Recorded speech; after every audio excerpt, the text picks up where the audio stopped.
इस बात से फर्क नहीं पड़ता कि तुम कितनी गलती करते हो या फिर कितनी धीरे चल रहे हो, पर हाँ, उन लोगों से तो बहुत आगे हो जो कोशिश ही नहीं करते।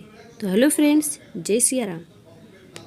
जो लोग दूसरों की बुरी बातों पर ध्यान देते हैं वे अपने लक्ष्य से भटक जाते हैं। दूसरों की गलत बातों की वजह से हमारा आत्मविश्वास, हमारा मनोबल कमजोर हो सकता है।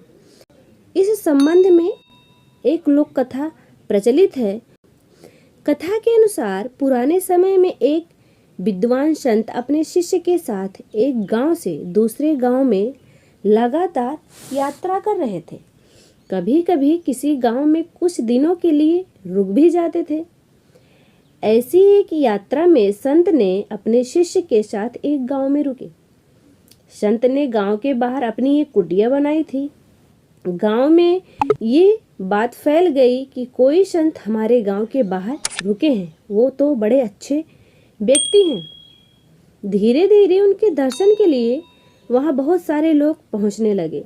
वहां पर लोगों की भीड़ लगने लगी। संत बहुत ही ज्ञानी और विद्वान थे। वे गांव के लोगों को उनकी समस्याओं का समाधान भी बताया करते थे। संत के प्रवचनों की वजह से बहुत ही कम समय में वे काफी प्रसिद्ध भी हो गए थे।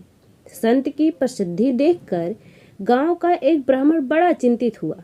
ब्राह्मण सोच रहा था कि अगर लोग ऐसे ही संत के पास जाने लगे तो उनका वर्चस्व तो खत्म हो जाएगा। अपने इस डर की वजह से उसने गांव में संत की बुराई करना शुरू कर दिया।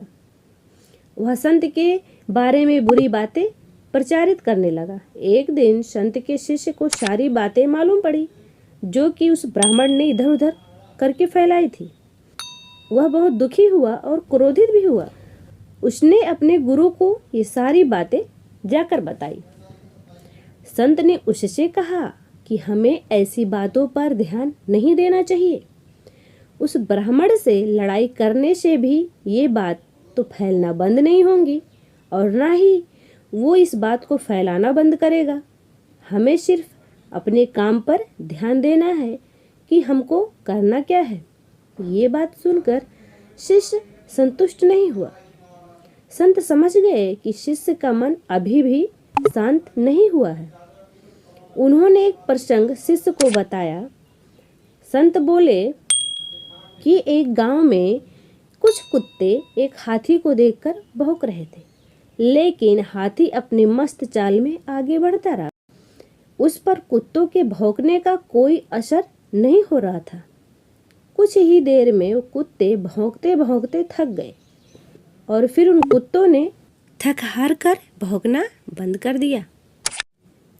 तो ठीक इसी तरह हमें भी बुराई करने वाले लोगों से इसी तरह से पेश आना चाहिए। हमें सिर्फ अपने लक्ष्य पर ध्यान केंद्रित करना चाहिए। अपना काम ईमानदारी से करते रहेंगे तो एक दिन लोगों को मालूम तो हो ही जाएगा कि हमारे लिए फैलाई गई बुरी बातें गलत हैं या सही। संत की बातें सुनकर वह शिष्य थोड़ा संतुष्ट हुआ और वह फिर से अपने अच्छे कार्य में लग गया। वीडियो में अंत तक बने रहने के लिए आप सबका धन्यवाद। जय सिया राम।